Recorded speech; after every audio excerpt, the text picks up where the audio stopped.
Hola, buenas tardes a todos. Bienvenidos al último apartado de nuestro tema. Este es el apartado 10 y en este apartado vamos a hablar de las aguas marinas. El tema 3, la segunda parte del tema 3 que hemos iniciado en el aula, eh, vamos a dividirlo en dos partes, ¿de acuerdo? En esta segunda parte hemos hablado de las aguas, ¿vale? Y este es su último apartado, las aguas marinas, ¿de acuerdo? Vamos a empezar con las aguas. En primer lugar, me gustaría destacar las principales características de este tipo de aguas que son mayoritarias en nuestro planeta, ¿vale? Las aguas marinas son casi el total de las aguas líquidas que hay en nuestro planeta y está formado por dos tipos de masas de agua. Por un lado tenemos a los océanos, que son esas grandes extensiones de agua que rodean y separan a los continentes, ¿vale? Tenemos el Atlántico, tenemos al Pacífico, el Índico, los océanos glaciales Ártico y Antártico, ¿vale? Bueno, pues este tipo de océanos son muy, muy extensos, ¿vale? Y como dice esta definición, rodean y separan también a los continentes, ¿de acuerdo? En el caso de los mares, ¿qué son? Bueno, los mares también son masas de agua, son extensiones de agua, pero en este caso tienen una diferencia. Tienen menos profundidad que los océanos, ¿vale? En torno a unos 200 metros. Y bueno, suelen ser también de menor tamaño, ¿vale? La diferencia entre el océano Atlántico y el Mediterráneo, bueno, pues es que el Mediterráneo en este caso es un mar menos profundo y además también es un mar que se encuentra cerrado, tiene una extensión más pequeña respecto al Pacífico, al Océano Atlántico, ¿vale? Que son mucho más extensos. Bien, todas estas dos masas de agua, tanto los océanos como los mares, tienen agua salada, es su característica, pero cada uno de ellos tiene diferente proporción.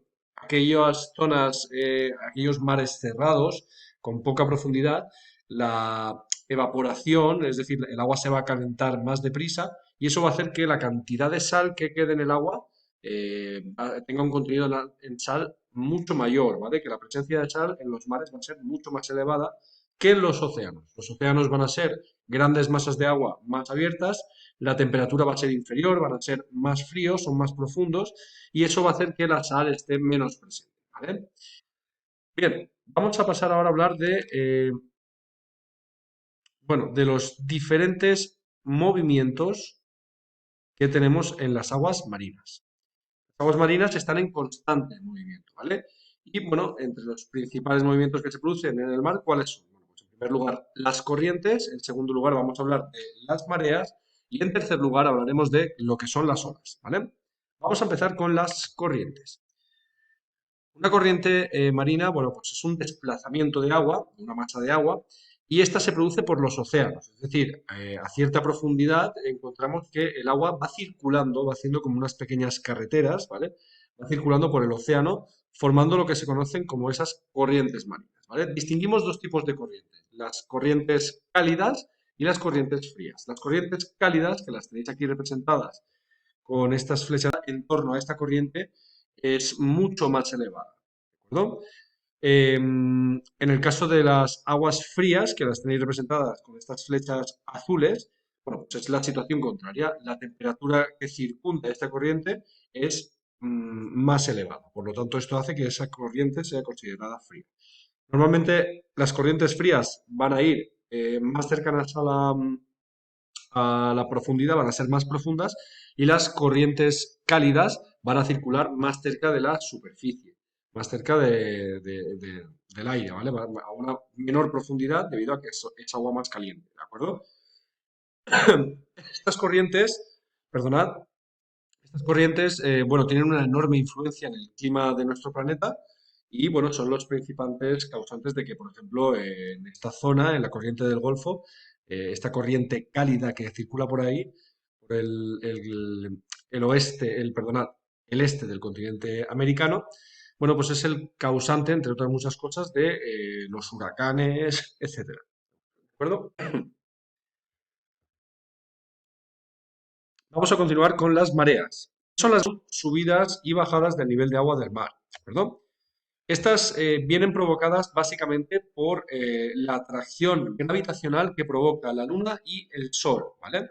Esta atracción de la gravedad que provoca que esas aguas de nuestro planeta dependiendo del momento del día, dependiendo de la orientación que tengan tanto el Sol como la Luna, bueno, pues va a provocar una gran atracción de esas aguas y por lo tanto van a subir de nivel, ¿vale? En esta imagen podéis ver cómo, por ejemplo, la Luna y el Sol están atrayendo las aguas de esta zona del planeta. En este momento estaríamos ante un momento de marea alta, ¿vale? Marea alta o pleamar, que es esta foto que tenéis aquí. Es decir, aquí es cuando el nivel de agua sube, ¿vale?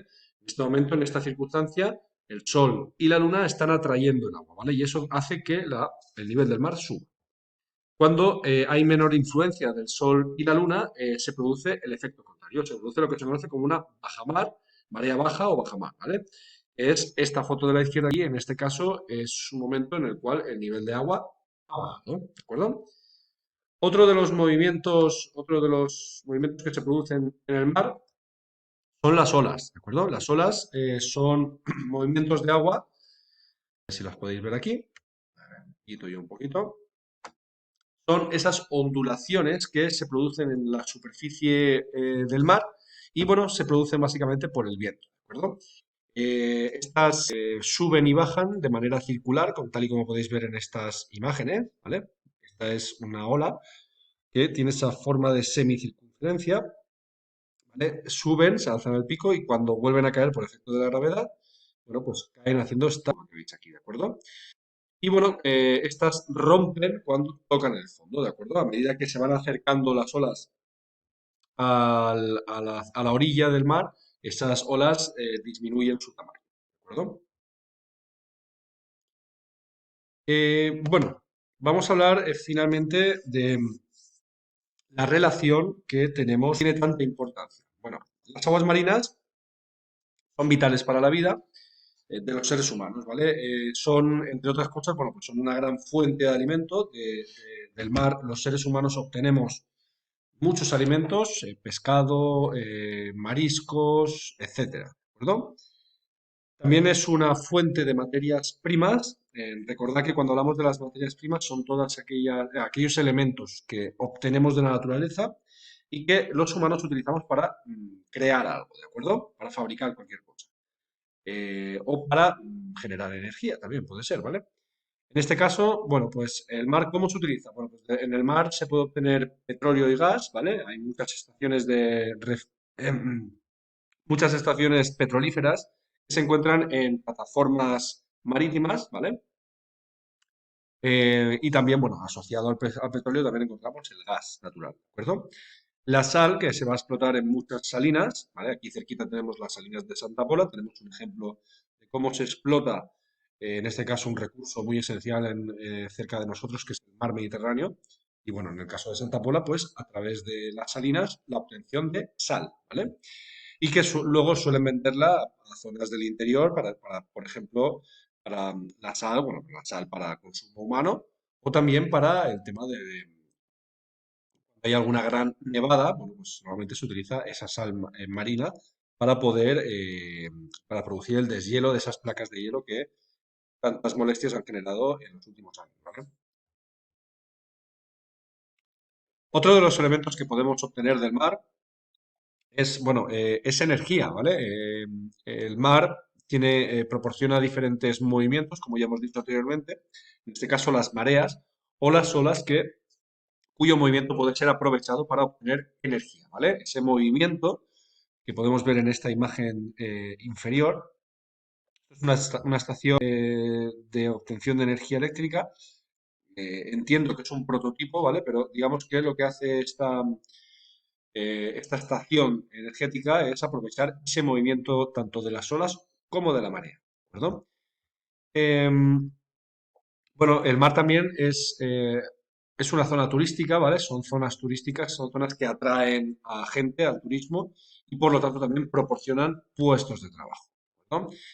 Y finalmente también son unas rápidas vías de comunicación entre diferentes continentes, ¿vale? Actualmente el transporte marítimo se sigue utilizando para transportar muchas mercancías provenientes de diferentes lugares del mundo, ¿vale?